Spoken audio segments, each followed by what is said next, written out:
Hey guys, what's going on? It's my weekly video, and I'm going to tie in one of my favorite subjects, and it's sports, and tying it with economics, which I usually talk about. Anyways, as all of you guys know, we have had the NCAA tournament, and we have many Cinderella upsets, meaning that you had teams that shouldn't have won, but won, and they're mainly smaller schools that beat bigger schools. So if you want to look at one of the teams that won this year, went to the Sweet 16, Wichita State. A few years ago, they went to the Final Four. So this coach, Greg Marshall, he was given a salary of $1.75 million a few years ago. And what I find quite interesting, after he went to the tournament this year, and they went to the Sweet 16, now he's going to make, if you look at the article, you could hit Control and plus at the same time to zoom in. He's going to make around $3 million over 7 years. That is huge for a small school. And this is what the market rate's going for highly named coaches. And what's really interesting, let's just read this. Sources told that Wichita Eagle that Alabama was offering more than $4 million and perhaps as high as $4.9 million. Alabama, the same school that has Nick Saban, where Nick Saban has won national championships for Alabama, and before that LSU.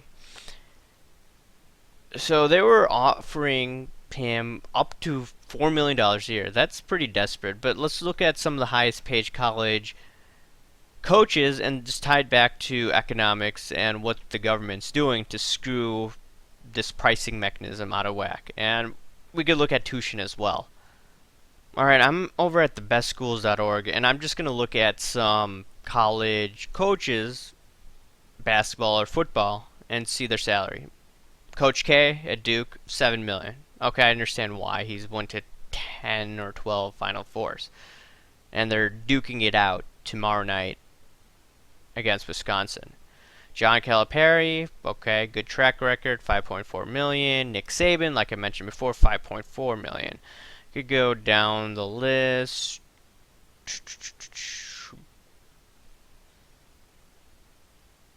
Okay, now the University of Michigan, this should be replaced with Jim Harbaugh, and Jim Harbaugh is going to make close to $5 million. Rick Pitino, list goes on and on and on. But let's just look at the coaches making $3.5 million, or around that range that coach of Wichita State is making. Okay, Steve Spurrier, who's won with the University of Florida, I believe, before he went to South Carolina. He's making $3.3 million. He's making the same amount as this individual at Wichita State, which is quite crazy. Bill O'Brien, have never heard of that guy. Oh, they probably hired this guy after Paterno had that scandal.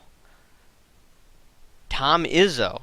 Okay, Tom Izzo, I mean, with bonuses, he's now making $3.7 million, but before this, he was making less than this guy at Wichita State, which is crazy. So this is the craziness of this college bubble, right? These colleges think that they have the ability to pay for these guys because they just keep on raising tuition prices, thinking that, hey, we could just raise tuition, we could spend more on infrastructure to try to attract students, and then, hey, guess what? We could pay money to these coaches, right? Some of these big time colleges like Duke, if you want to go to Michigan paying the salary of Jim Harbaugh, it won't affect them if the college bubble bursts. But for a school like Wichita State, when the college bubble bursts, would they be able to afford to keep this guy? I mean, they're going to have to make cuts elsewhere. That's what's going to end up happening. But that's the sad part, that they're paying these college coaches all this money while at the same time they're fleecing their students. But we shouldn't blame the colleges. We should blame the government. The government's the one that is screwing the students up. I mean, if you look at the tuition of Harvard, for instance. Let's just look at the tuition of Harvard. And I did a video about this a few years back. Alright, and now I'm at the Economic Policy Journal. And looking at this, the cost to attend Harvard will surpass $60,000 per year. Total cost of attending was $58,000 for the 2014-2015. Tuition alone costs $41,000, but you have to remember there's book, there's housing and all that. $60,000. So if you look at what happened in the 1800s, the cost of tuition remained constant for about 50 some years. From maybe 1870 to 1920, the cost of tuition stayed around $200 a year. And then slowly but steadily, after the inflationary policies of the Federal Reserve, and then later on in the 1950s, giving student aid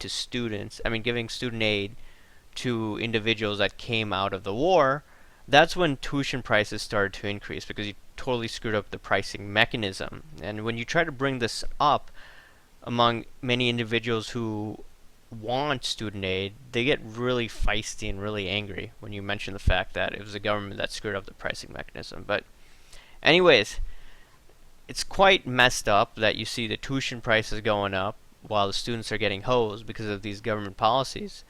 And these coaches, right, they definitely do a good job, but they're getting paid all this money, and then you're thinking to yourself, what happens when the college bubble eventually bursts? I mean, are the salaries of these head coaches going to go down? Probably. The salaries of these adjunct professors probably going to go down as well. But I think what will benefit many students in the long run is the cost of tuition will then go down. I was getting too many arguments, but this tuition bubble needs to burst. I mean, I know Obama is going to come out with these bankruptcy forgiveness, whatever, for student loans. If he does that, the moral hazard is just going to create tuition prices way more than what they are right now. And then eventually, the whole thing bursts. Which it needs to. Probably see that in the next decade. Maybe earlier. Sooner the better, though. Anyways, guys, thanks for listening. Talk to you later. Bye.